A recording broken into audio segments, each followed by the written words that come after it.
Hello, you perfectly lovely muggles. My name is Sarah, and I'm reading the absolute final part of Harry Potter and the Philosopher's Stone by J.K. Rowling, part 2 of the final chapter, The Man with Two Faces. Never!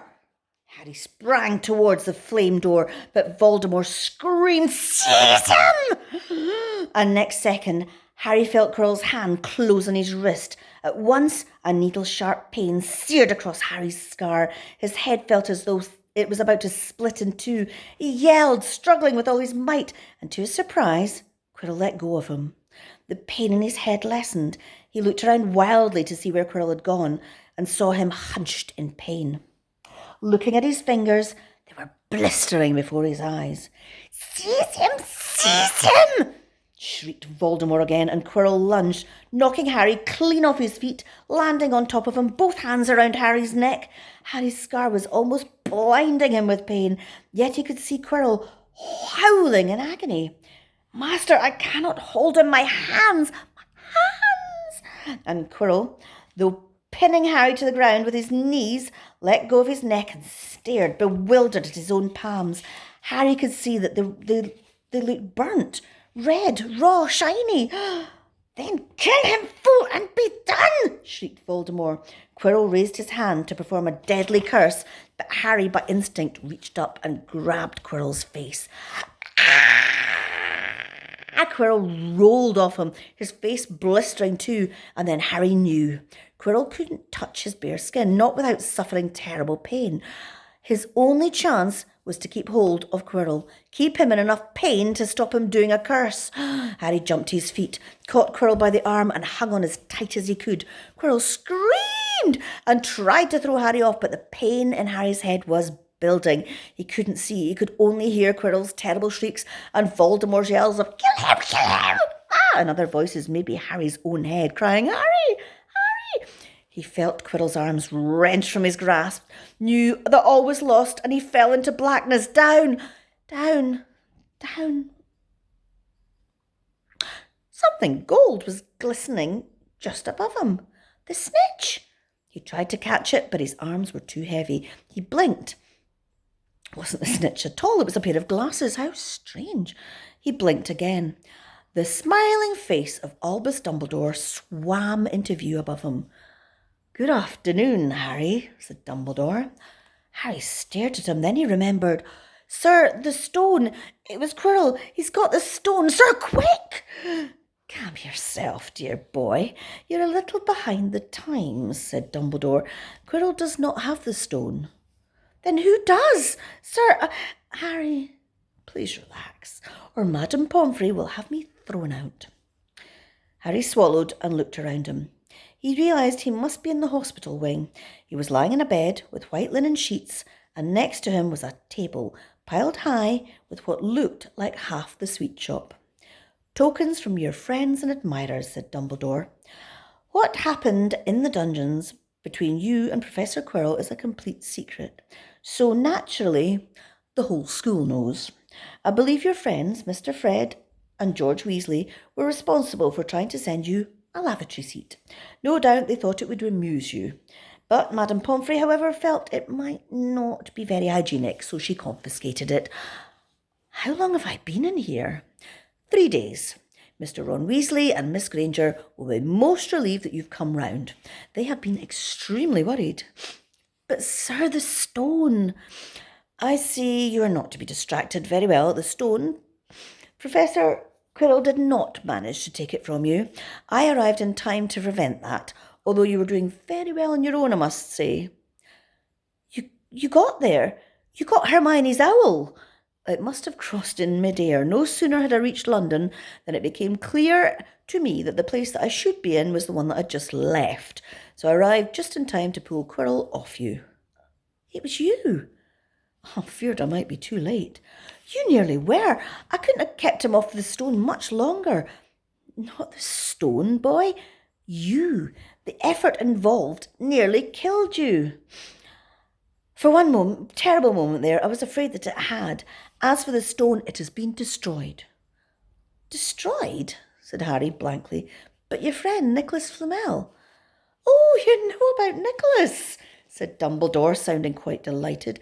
"You did do the thing properly, didn't you? Well, Nicholas and I have had a little chat and agree that it's all for the best.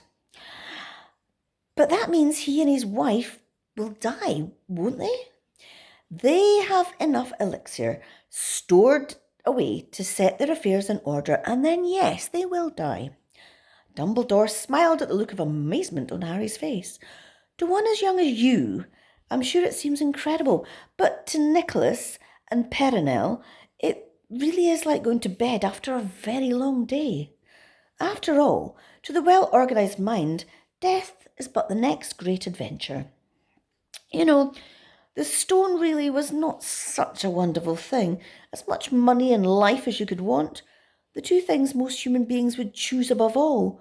The trouble is, humans do have a knack of choosing precisely those things which are worst for them."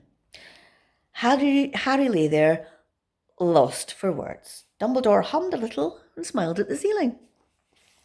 "Sir," said Harry, "I've been thinking, sir, even if the stone's gone, well, I mean, you know who? Call him Voldemort, Harry.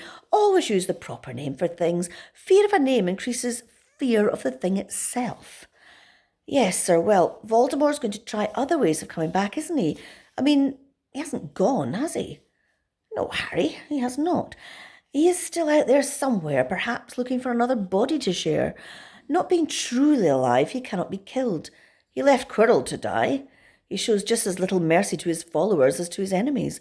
Nevertheless, Harry, while you may only have delayed his return to power, it will merely take someone else who is prepared to fight what seems a losing battle next time. And if he is delayed again and again, why, he may never return to power." Harry nodded but stopped quickly, because it made his head hurt. Then he said, "Sir, there are some other things I'd like you to know, that I would like to know. If you can tell me things I want to know the truth about." "Oh, the truth," Dumbledore sighed. "It is a beautiful and terrible thing, and should therefore be treated with great caution. However, I shall answer your questions unless I have a very good reason not to, in which case I beg you'll forgive me. I shall not, of course, lie.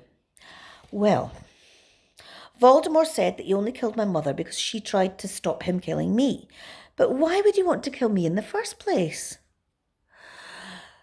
Dumbledore sighed very deeply this time. "Alas, the first thing you asked me, I cannot tell you. Not today, not now. You will know one day. Put it from your mind for now, Harry. When you're older, I know you hate to hear this, but when you're ready, you will know." Harry knew it would be no good to argue. "But why couldn't Quirrell touch me? Your mother died to save you.